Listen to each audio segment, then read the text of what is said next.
Қанайсыз? Қайқа баратасыз? Елдер менен жолыққаны. Қайсы жаққа?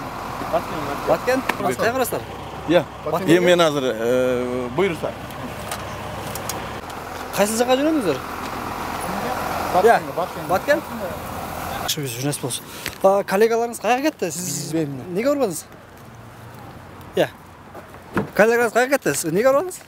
Жол беріп қойсыз ба? Ошондо барбаган депутаттардын демилгеси болду. Ким башта барылды?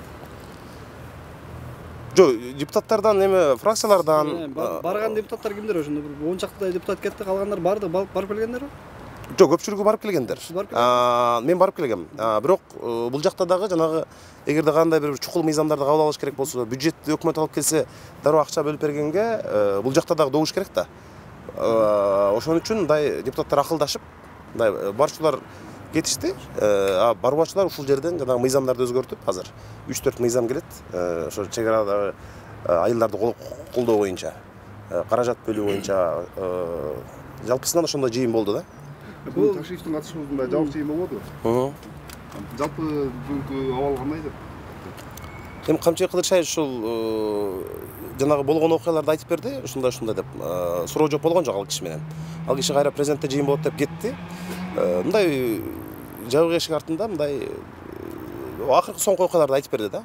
Бирок ал жерде Кудайга шүгүр, биздин куралдуу күчтөрүбүз жетиштүү, армиябыз кубаттуу, сырттан келген душманга дайыма жооп бергенге даяр экенин, жетиштүү курал жарагыбыз бар экенин, азыр биздин аскерлерибиз жанагы күжүрмөн даярдыкта турганын айтып берди да.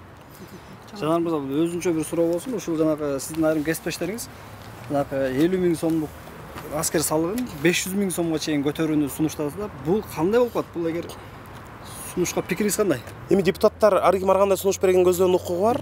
Бирок мен буга каршымын. Анткени биз тескерисинче мен азыр жаңы мыйзам сунуштап атам. Ошол чек аралаш айылдарда жанагы келишимдик акыда аскер кызматын өтөгөндөргө акысыз кылышыбыз керек.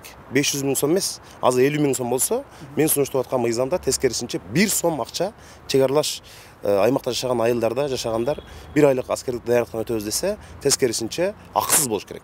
500 000 сом эмес, 50 000 сом эмес, 1000 сом дагы эмес, таптакыр акысыз болуш керек деп мен азыр мыйзам долбоорун сунуштап атабыз. Мына 1-2 күндө комутталып калып чыгабыз.